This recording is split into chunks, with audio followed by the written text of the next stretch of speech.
जो मंगल पांडे जी ऐसे लोगों पर कटाक्ष करते हैं, तो मंगल पांडे जी पर कुछ कहना हमें लगता है कि चांद और सूर्य को हमें लगता है कि उनके ऊपर थूकने के जैसा है, और उनके ऊपर जो थूकता है वो स्वयं अपने मुंह पर थूकता है। यही सर, आपके लोकसभा में जनसुराज के सूत्रधार प्रशांत किशोर जी का बिहार बदलाव यात्रा चल रहा है। हर विधानसभा में देखा जा रहा है कि भाजपा और भाजपा के मंत्री मंगल पांडे पे वो हमलावर हुए हैं। देखिए, हमें लगता है कि उनको कहीं ना कहीं से मीडिया में वो बने रहें, इसलिए वो चाहते हैं कोई ना कोई ऐसी बात बने अपने सामने लाएं। मंगल पांडे जी हमारे देश के नेता हैं, इस राज्य के स्वास्थ्य मंत्री और विधि और न्याय मंत्री हैं। हमें लगता है कि मंगल पांडे जी में कतई दूर दूर तक लगने वाले नहीं, दूर दूर तक नहीं लगेंगे। मंगल पांडे एक संस्कार संस्कृति से रक्षित दल से आते हैं।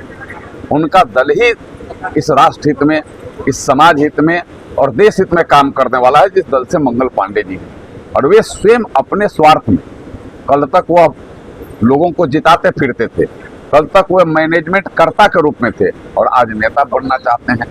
तो हमें लगता है कि दोनों में अंतर है, काफी अंतर है, दोनों के सोच में अंतर है। और भाजपा का है कि पहले देश तब पार्टी तब हम। सर, क्या उनका है कि पहले हम तब पार्टी या तब देश जाए चूल्हा भाड़ में। ऐसे सर, इस बार के विधानसभा में क्या बीजेपी अपने बड़े लीडरों को विधानसभा चुनाव में उतारेगी? देखिए, बीजेपी और एनडीए बिहार में बहुत बड़ी अंतर की जीत से फिर से सरकार स्थापित करेगी। और मैं तो यह कहता हूं, जो राज्य ने मन बनाया है कि मोदी है तो मुमकिन है, मोदी पर सबको विश्वास है। और लोगों को है कि मोदी के समर्थन, मोदी का स्नेह और मोदी का सहयोग वाली ही सरकार हमें चाहिए। तो वह सरकार है जो आज वर्तमान में चल रही है नीतीश कुमार जी के नेतृत्व में। सब चाहते हैं कि नीतीश कुमार जी फिर से आए।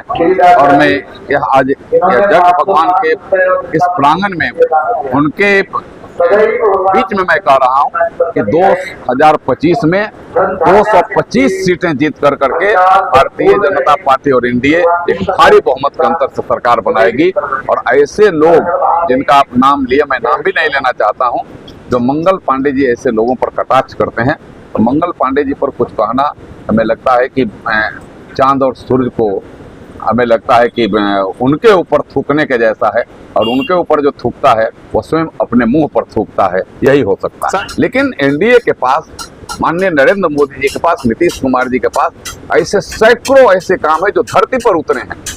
हम 14 के बाद के अभी तक के काम कहें तो फिर हम आपके इस टीवी पर बयान के जैसा नहीं, घंटों और कई एक दिन लगेगा तब भी उसका बखान नहीं कर सकते। चाहे प्रधानमंत्री जन धन योजना की बात हो, गरीबों के बीच में फ्री में अन्न की बात हो, उनके आयुष्मान भारत कार्ड से उनके इलाज की बात हो, कोई भूखे न रहे और कोई इलाज के बगैर न रहे, इसकी चिंता करने का काम कोई अगर किया तो नरेंद्र मोदी जी किए हैं, नीतीश कुमार जी किए हैं। किसानों के खाते में पीएम किसान सम्मान निधि की बात हो, चाहे उज्ज्वला योजना के माध्यम से गरीबों के घर में गैस और चूल्हा पहुंचाने की बात हो, चाहे सड़कों के चकाचक सड़कें, आज गांव देहात की भी सड़कें चकाचक हैं, मेन सड़कों की तो बातें छोड़ दीजिए। इस राज्य के किसी कोने से पटना मुख्यालय पहुंचने में पहले 10 घंटे से ज्यादा लगते थे, और आज उसका समय कम होकर करके 4.5 घंटा, 5 घंटा, और छपरा से और यहाँ एकमा से तो 2 घंटा और 1.5 घंटा ही लगता। पहले यहीं से जाना आना दुभर हो जाता था। एक बार चले गए छपरा से पटना और पटना से आ गए तो ईश्वर का नाम हम लोग लेते आते और जाते थे, हे प्रभु कैसे पहुंचा दीजिए, ले आ दीजिए। और आज सुबह निकले, अगर 7 बजे निकले तो 8:30 बजे पहुंच गए, दिन भर काम किए, और आज 4 बजे चले तो 5:30 बजे पहुंच गए। और पूरा मन और फ्रेश, क्योंकि यह रास्ता का फेर है, सड़क का फेर है। यह काम पहले और आज में बड़ा अंतर आया है। इसीलिए लोगों को तो विकास चाहिए। आप जाति धर्म के नाम पर लोगों को गुमराह करेंगे, लेकिन आज अब लोग जाति धर्म के नाम पर गुमराह नहीं होने वाले हैं।